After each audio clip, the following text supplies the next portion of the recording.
Les gestes de solidarité se multiplient, mais l'enjeu est de taille, atteindre un maximum de zones et de douars sinistrées. Le rôle des transporteurs est donc primordial. Nous avons le plaisir d'avoir en direct par téléphone Amir Zarinou, président de l'Association marocaine des transports routiers. Bonsoir monsieur et bienvenue. Oui, bonjour. Alors, est-ce que les professionnels du transport routier sont aujourd'hui conscients de leur rôle dans ce contexte extrêmement difficile et quel est justement leur rôle dans la gestion de cette crise? Tout d'abord, je vous remercie de m'avoir invité, d'exprimer un peu notre soutien et présenter notre sincère condoléances à Sa Majesté le Roi ainsi que tout le peuple marocain, la nation. Nous sommes très émus et très touchés par bien entendu, la solidarité des Marocains. Vous savez qu'après tout séisme, il est crucial de fournir très rapidement tout ce qui est nourriture, eau, médicaments, matelas, couverture et tout ça pour venir au secours des victimes du séisme. Nous, en tant qu'association, on a tout d'abord commencé par allouer un budget assez respectable que nous avons décidé de verser dans les fonds dans le compte créé pour cette occasion. Nous essayons de fournir les camions. Nous avons une très très forte demande sur les camions sur tout le territoire marocain.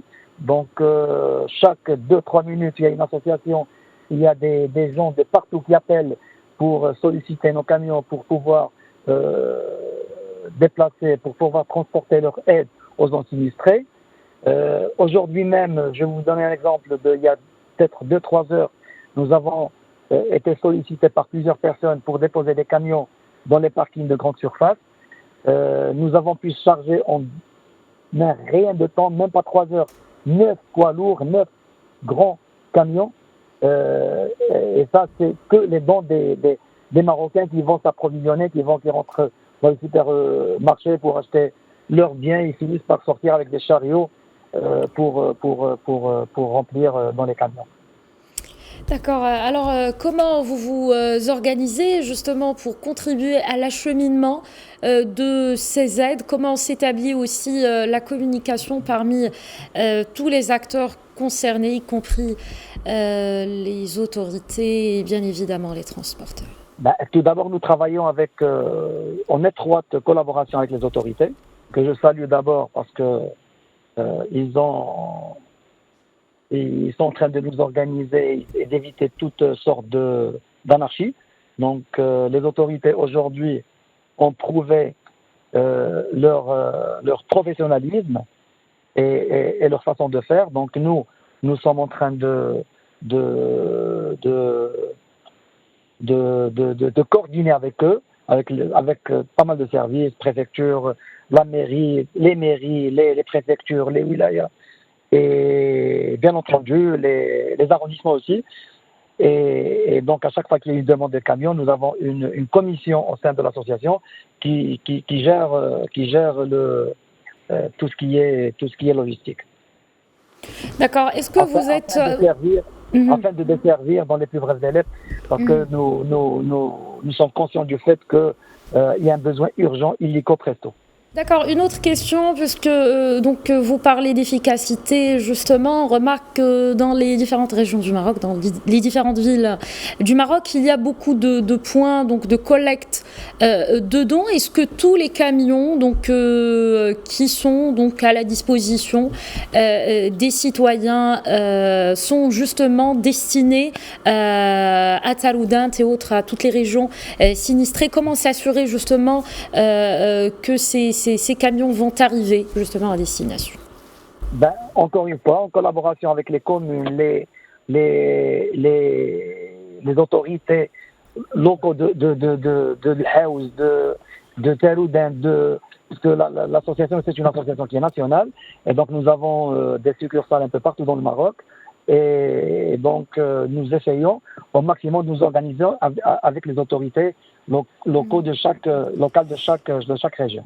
D'accord, alors on sait qu'il y a aussi un souci d'accessibilité. Il y a un souci d'accessibilité. Il y a plusieurs zones malheureusement qui sont sinistrées, touchées aujourd'hui. Les populations ont réellement besoin de notre aide, que nous soyons justement tous solidaires. Est-ce que les transporteurs, quels sont plutôt les points justement dans lesquels les transporteurs ou auxquels peuvent arriver les transporteurs de manière fluide? Je suis désolé, mais je n'ai pas entendu votre question. D'accord. Alors, on sait qu'il y a plusieurs zones justement concernées malheureusement. Quelles sont les villes ou les villages auxquels les transporteurs routiers ont accès aujourd'hui après le sinistre de l'Haouz?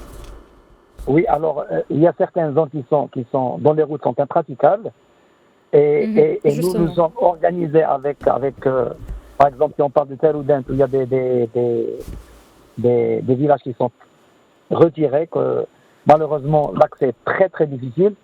Donc on est en train d'essayer de nous organiser avec les moyens du bord.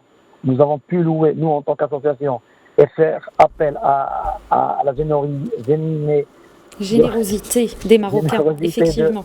De pas mal de personnes, vous savez, des personnes physiques qui ont des pick-up, qui ont des petites camionnettes, qui sont là, pour servir. Donc, moi, je salue notre nation qui est le peuple marocain, qui est un grand peuple, qui a montré vraiment qu'on est solidaire. Parce que arriver dans certains endroits où le camion, le poids lourd n'arrive plus à passer, il y a des gens qui viennent avec des camionnettes, des petits pick-up, même des ânes, des mulets, alors tout le monde s'y met justement. On a parlé de cet élan de solidarité des Marocains, mais il y a aussi des ONG internationales qui veulent apporter leur pierre à l'édifice. Comment vous organisez, comment vous collaborez avec ces ONG? Écoutez, tout d'abord, je remercie la direction générale de la douane qui a sur le champ réagi à notre demande, parce que il y a énormément ne serait-ce qu'en France, on a une dizaine d'ONG qui ont essayé de prendre contact avec nous. En Espagne, c'est un grand nombre aussi d'ONG. En Belgique, en Hollande, tout le monde veut envoyer les Marocains, surtout les Marocains résidents à l'étranger. Une grande pensée justement à nos éméreux, à nos Marocains résidents à l'étranger qui s'organisent à travers les réseaux sociaux et qui sont très actifs aujourd'hui pour envoyer des aides humanitaires à leurs concitoyens. Donc c'est là, à partir de là où je salue le directeur général des douanes et le régional de Tanger qui ont démontré leur volonté de nous aider dans ce sens et de faciliter les flux et les importations de ces produits. Donc nous sommes toujours en discussion avec pas mal d'ONG et nous sommes en train de recenser avec bien entendu les autorités par ordre de priorité les besoins des gens sinistrés, à savoir bien entendu les tentes, les couvertures, les matelas et tout autre type de choses. D'accord, alors parlez-nous brièvement et spécifiquement de l'initiative lancée par votre association.